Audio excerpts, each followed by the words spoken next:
नमस्कार, स्वागत है आप सभी का UP triple S C assistant boring technician भर्ती 2019 जिसका एग्ज़ाम अब जाकर 2022 में हो पाया। ऑफिशियल आंसर की आई, ऑफिशियल आंसर की के बाद रिवाइज्ड ऑफिशियल आंसर की भी आ चुकी है और रिवाइज्ड ऑफिशियल आंसर की में किसी भी क्वेश्चन के ऑप्शन में या फिर कॉमन नंबर यानी कुछ भी बदलाव नहीं हुआ है, नो चेंज रिवाइज्ड ऑफिशियल की और उसके पहले ऑफिशियल आंसर की से। तो यहाँ पर हम लोग बात करेंगे कट ऑफ को लेकर के, साथ ही साथ रिजल्ट डेट को लेकर के। टोटल पोस्ट 486 और इसमें अगर अलग अलग कैटेगरी के हिसाब से देखेंगे तो हमने वो सारी चीज़ें आपको ऑलरेडी बता रखी हैं। जैसे जनरल में 224, ओबीसी में 129, एससी में 101, एसटी में 8, ईडब्ल्यूएस में 48 या 49 सीट्स।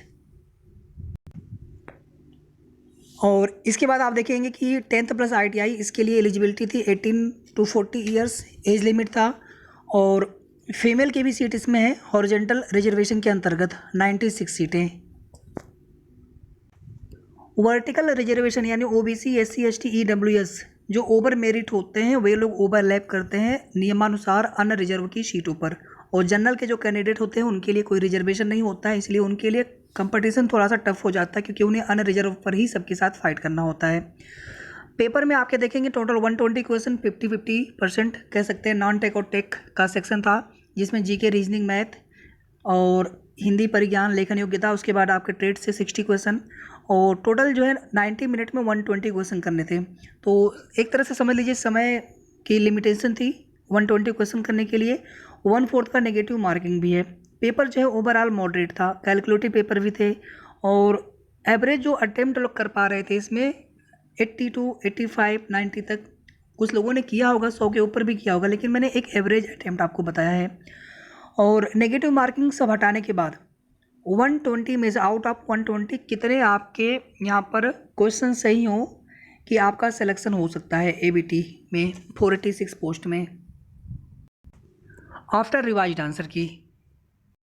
वीडियो को आप सभी प्लीज़ लाइक और शेयर साथ में कर दीजिएगा।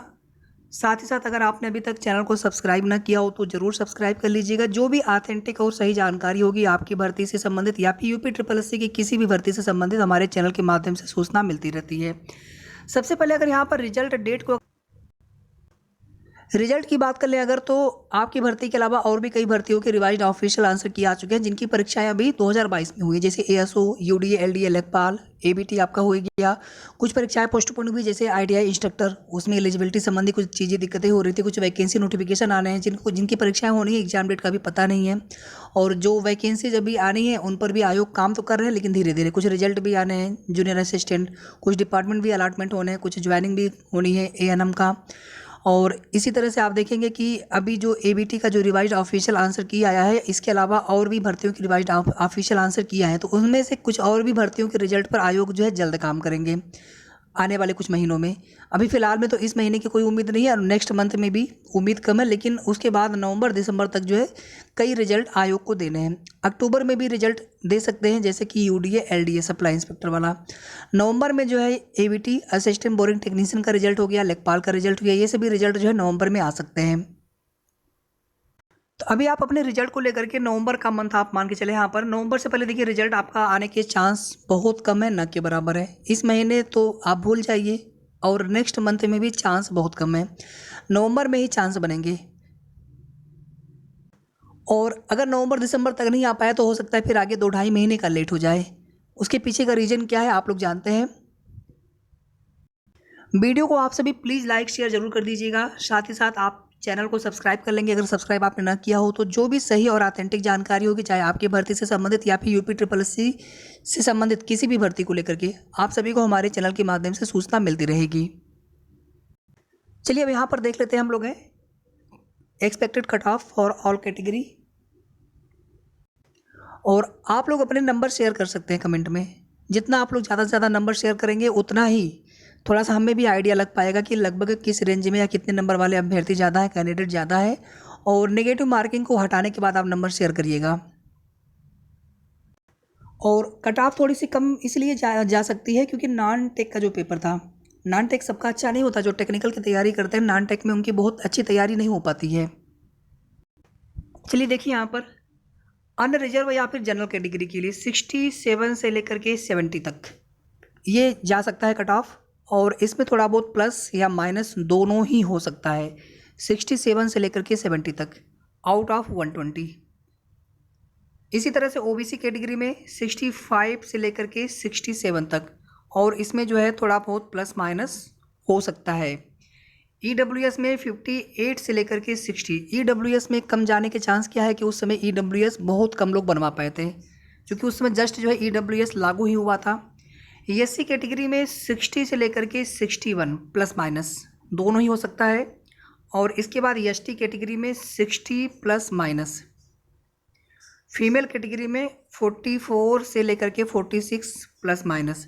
थोड़ा सा एक बार इसको हम समराइज कर लेते हैं। जैसे कि जनरल में जो कट ऑफ हमने यहाँ पर बता रखा है 67 से लेकर के 70, तो हो सकता है कि 70 से कुछ ज़्यादा भी चला जाए, हो सकता है कि 67 से भी नीचे चले आए, ठीक है। इसी तरह से ओबीसी में हो सकता है 65 से नीचे भी आ जाए कट ऑफ, या 67 से ऊपर भी चला जाए। ईडब्ल्यूएस में हो सकता है 58 से नीचे भी चला आए, और हो सकता है 60 से ऊपर भी चला जाए। एससी कैटेगरी में 60 से नीचे भी आ सकता है कट ऑफ, और 61 के ऊपर भी जा सकता है। एसटी कैटेगरी में 60 प्लस माइनस यानी 60 से कम भी जा सकता है कट ऑफ, और 60 से ऊपर भी। फीमेल के लिए यहाँ पर बेनिफिट है 44 से लेकर के 46, 44 से भी कम जा सकता है, और 46 से कुछ ज़्यादा भी जा सकता है। मतलब अगर 50 के ऊपर आप हैं तो फिर तो आपको सोचने की ज़रूरत ही नहीं, आपका सिलेक्शन हो जाना है। और अगर 50 के नीचे हैं और 45 प्लस हैं तो लगभग आपके पूरे चांस है कि आपका हो जाएगा। और अगर एवरेज अटेम्प्ट की बात कर ले 486 से लगभग 40,000, 60% लोगों ने एग्जाम दिया, लगभग 40,000 मान के चलते हैं यहाँ पर, तो लगभग 1 सीट पर 80 कैंडिडेट का कंपटीशन है, तो कंपटीशन भी ठीक ठाक है। लेकिन पेपर का लेवल, एवरेज अटेम्प्ट, पेपर का जो सेक्शन होता है, और इसके बाद कैटेगरी वाइज कितनी सीटें होती हैं, टोटल सीट्स कितनी होती हैं, इन सभी चीज़ों पर डिपेंड करता है कट ऑफ। कट ऑफ के लिए कई सारे फैक्टर होते हैं। अभी अगर एवरेज अटेम्प्ट ऐसा होता कि 90-95 होता तो यही जो कट ऑफ है सब में 10-10 नंबर बढ़ जाते हैं, लेकिन एवरेज अटेम्प्ट जो है 80 से 85 है, फिर उसमें 1/4 नेगेटिव मार्किंग करेंगे। मतलब 80-85 अगर एवरेज अटेम्प्ट, मतलब सही वाला मैं बता रहा हूँ जो करेक्ट अटेम्प्ट है, तो 10, 15, 20 क्वेश्चन, 25 क्वेश्चन गलत भी होंगे, तो कम से कम 6, 7, 8, 9, 10 नंबर माइनस कर लीजिए उसमें से, तो लगभग जो है 70-75 के आसपास तक आ जाएंगे, ठीक है। तो उसी हिसाब से हमने यहाँ पर जनरल की एक्सपेक्ट की है, फिर वहीं से थोड़ा कम करके ओबीसी, एससी, एसटी, ईडब्ल्यूएस और फीमेल के कट ऑफ आपको बताई है। और जितना आप लोगों ने कमेंट किया है नंबर अपने, उसी के हिसाब से ये कट ऑफ हम बता पा रहे हैं यहाँ पर। और अभी यहाँ पर सभी लोगों से रिक्वेस्ट है, जितने भी आप लोग देख रहे हैं असिस्टेंट बोरिंग टेक्नीशियन भर्ती से संबंधित अभ्यर्थी, आप सभी लोग अपने नंबर जरूर शेयर करिएगा, और वीडियो को आप लोग प्लीज़ लाइक शेयर तो जरूर कर देना। साथ ही साथ आप चैनल को सब्सक्राइब करके रखेंगे तो आपको आपकी भर्ती से संबंधित ऑथेंटिक सही जानकारी आगे भी आप सभी को मिलती रहेगी हमारे चैनल के माध्यम से। धन्यवाद।